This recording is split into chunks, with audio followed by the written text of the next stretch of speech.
Assalamualaikum warahmatullahi wabarakatuh. Saya Erika Destiati dari program studi D3 Fisioterapi Universitas Pekalongan dengan nomor NPM 109002551. Di sini saya akan sedikit menerangkan materi tentang miologi ekstremitas superior dan ekstremitas inferior pada tubuh manusia. Di sini saya akan menerangkan tentang sistem muskular, yaitu sistem otot pada manusia. Otot adalah sebuah jaringan dalam tubuh manusia dan hewan yang berfungsi sebagai alat gerak aktif yang menggerakkan tulang.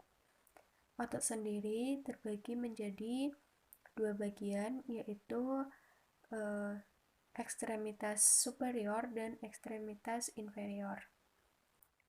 Untuk bagian yang pertama yaitu otot-otot pada wajah.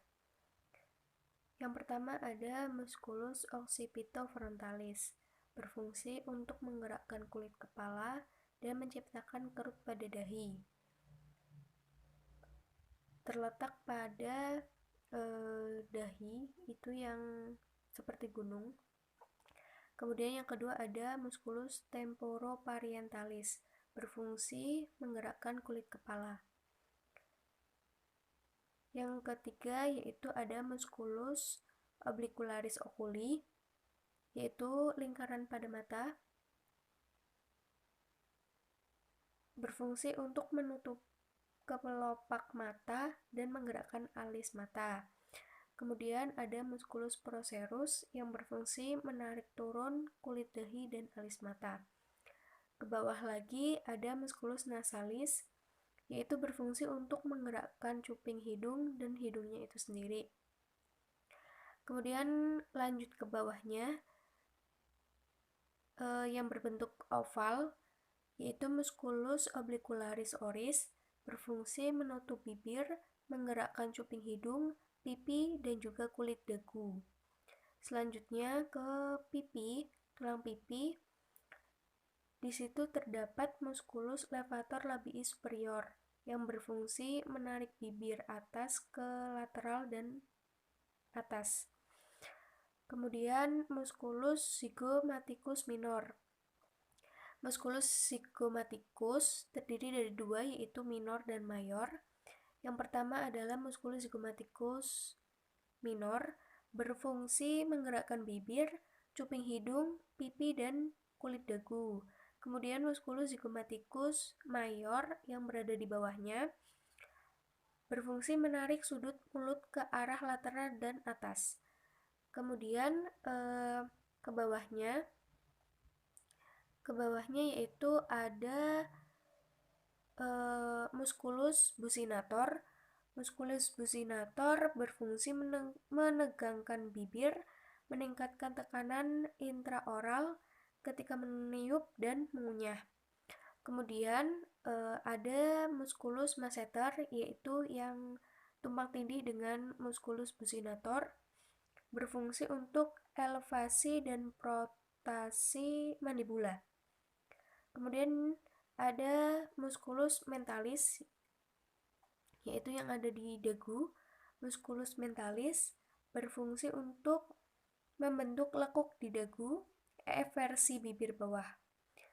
Kemudian di atasnya ada musculus depressor labii inferioris, berfungsi menarik bibir bawah ke lateral dan bawah. Kemudian di atasnya lagi ada musculus depressor anguli-oris, berfungsi menarik sudut mulut ke bawah.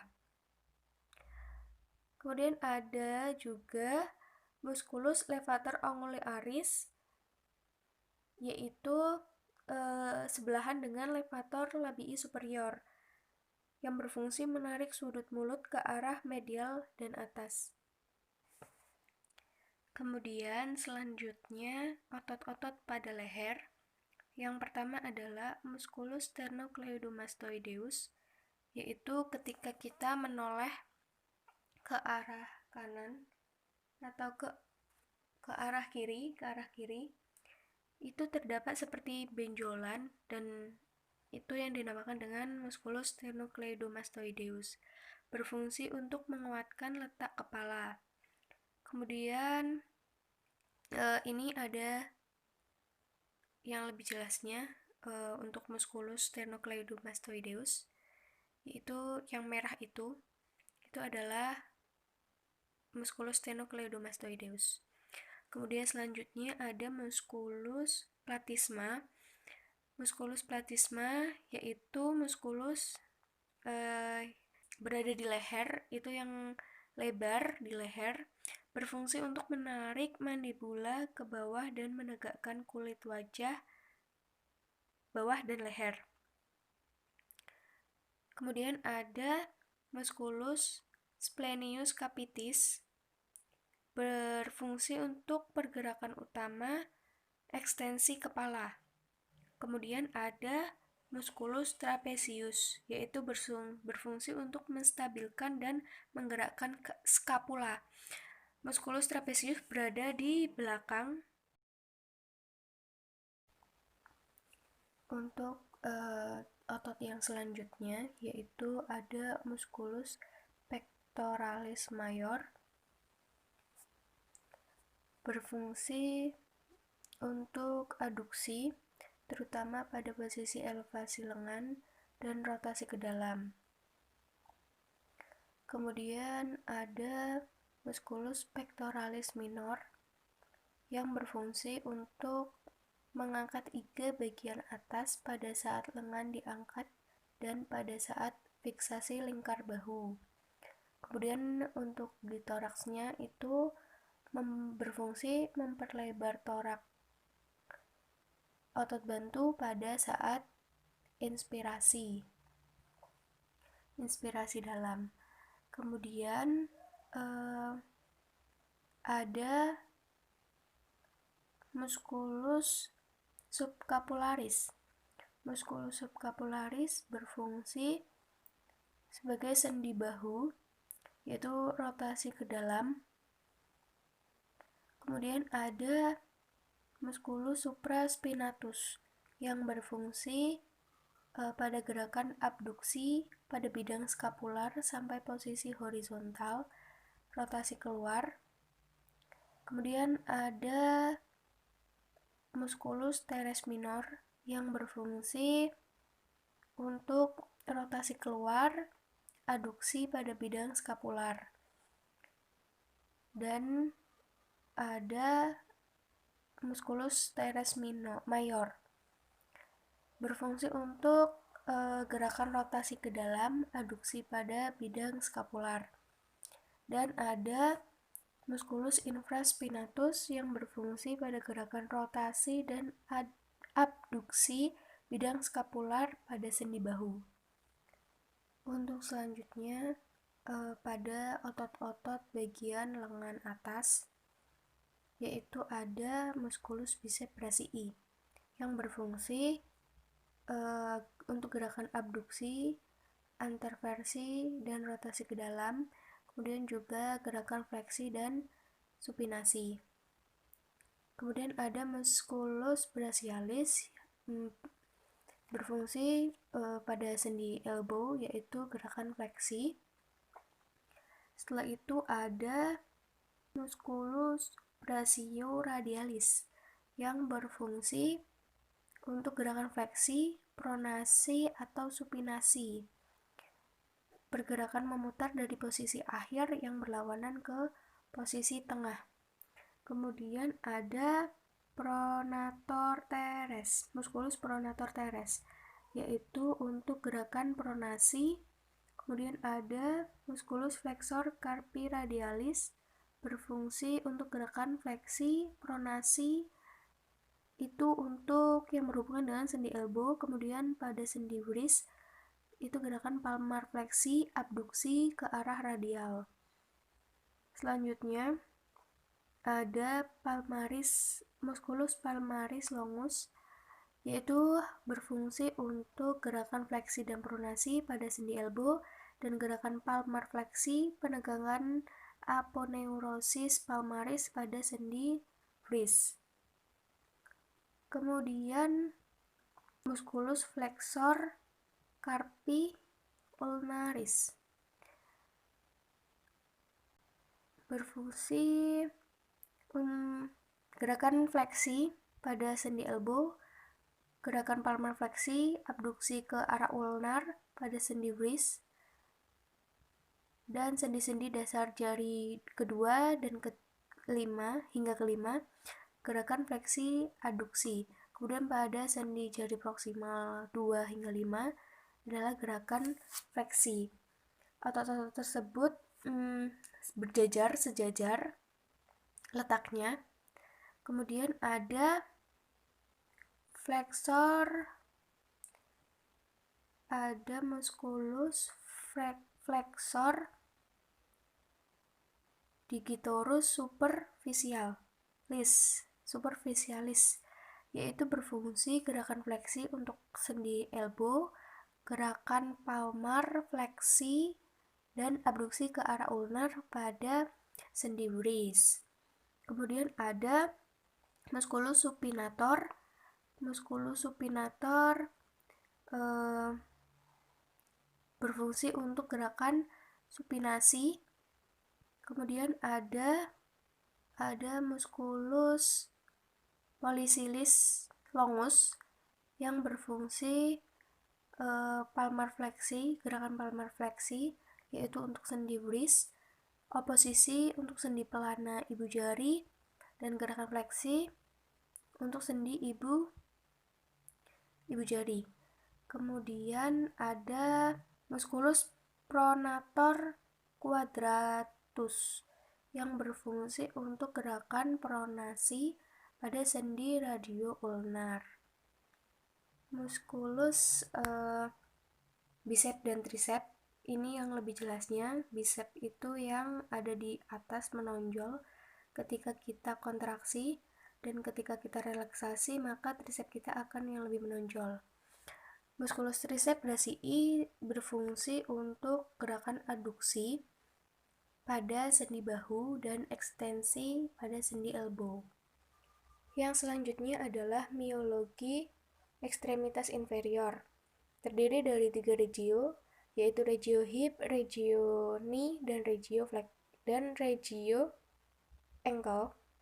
Pada regio hip dibedakan menjadi beberapa kelompok lagi. Yang pertama adalah musculus flexor hip. Musculus flexor hip terdapat 2 musculus. Yang pertama adalah musculus iliacus yang berfungsi untuk flexor dan internal rotasi dari articulatio coccyx. Kemudian yang kedua ada musculus psoas major, fungsinya flexor dan membantu internal rotasi. Kemudian kelompok yang kedua pada musculus extensor hip.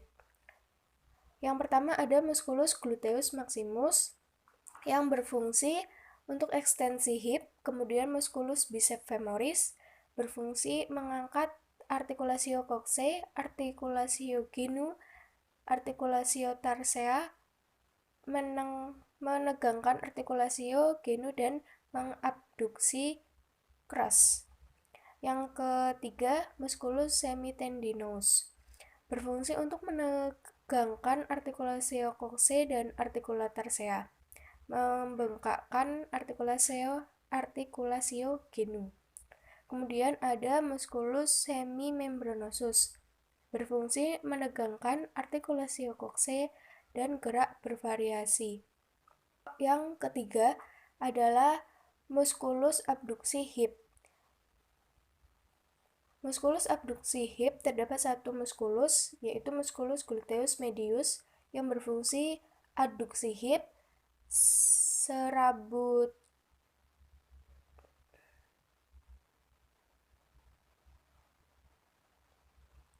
Kemudian kelompok yang keempat ada musculus adduksi hip. Musculus yang terdapat pada kelompok 4 yaitu ada musculus adductor longus yang berfungsi adduksi hip, musculus adductor magnus yang berfungsi untuk adduksi femur, musculus adductor brevis berfungsi untuk adduksi hip.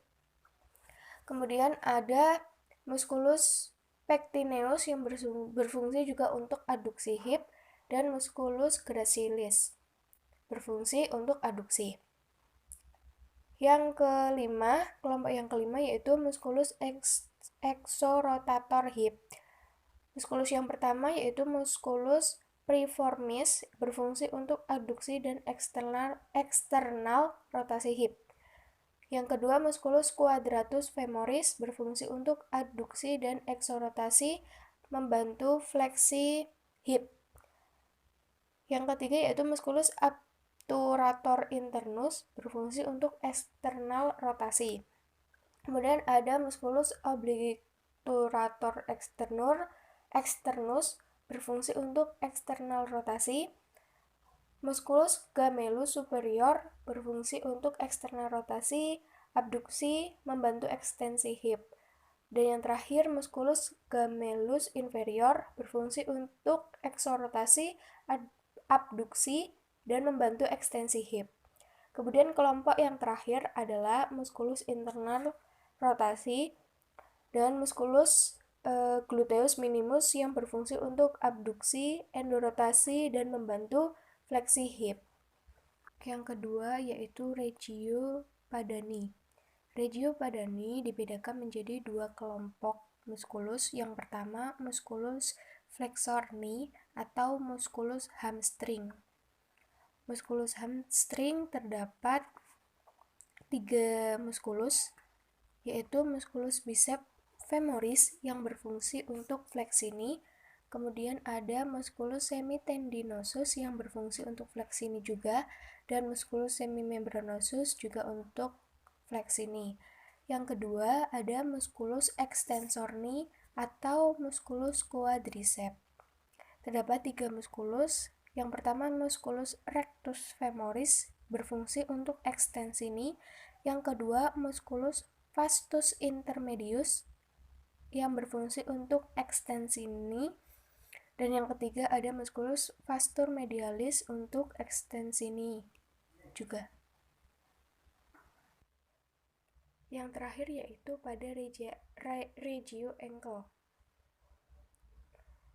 Terdapat foot dorsiflexion dan inversion.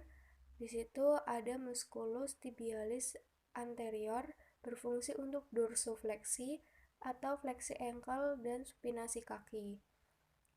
Kemudian ada musculus extensor ankle. Pada musculus extensor ankle terdapat musculus gastrocnemius yang berfungsi plantar fleksi atau ekstensi ankle. Kemudian yang kedua musculus soleus yang berfungsi untuk plantar fleksi dan ekstensi ankle.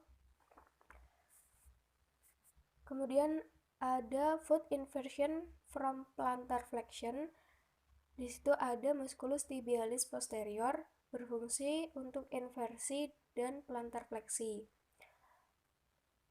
Selanjutnya, foot eversion from plantar flexion yaitu musculus peroneus longus yang berfungsi untuk eversi dari plantar fleksi ankle. Kemudian musculus penoneus brevis yang berfungsi eversi dari plantar fleksi ankle. Kemudian ada kelompok-kelompok musculus lagi, yaitu flexion of metatarsalia joint of two. Terdapat musculus lumbricalis yang berfungsi fleksi pada metatarsalia joint dari 2 hingga 5. Musculus flexor hallucis brevis berfungsi fleksi pada metatarsalia 1 joint dari jari 1. Yang kedua adalah flexion of interphalangeal joint of toes. Yang pertama, musculus flexor digitoris longus berfungsi fleksi pada interphalangeal joint jari kedua hingga 5. Kemudian musculus flexor digitoris brevis berfungsi fleksi pada interphalangeal joint jari 2 hingga 5. Dan musculus flexor hallucis longus yang berfungsi fleksi pada interphalangeal joint jari 1. Kemudian ada extension of Kemudian ada extension of metatarsophalangeal joint of Tus and interphalangeal joint of hallux. Terdapat musculus extensor digitoris longus yang berfungsi untuk ekstensi pada metatarsophalangeal joint dari 2 hingga 5 dan dorsifleksi articulatio thalocruris. Kemudian ada musculus extensor digitorum brevis, musculus extensor hallucis longus. Kemudian ada musculus dorsal interosei dan musculus abductor hallucis. Musculus adductor digitoris quinti, musculus plantar interosei, musculus abductor hallucis. Sekian video dari saya. Apabila terdapat banyak kesalahan atau kekurangan, mohon dimaafkan. Wassalamualaikum warahmatullahi wabarakatuh.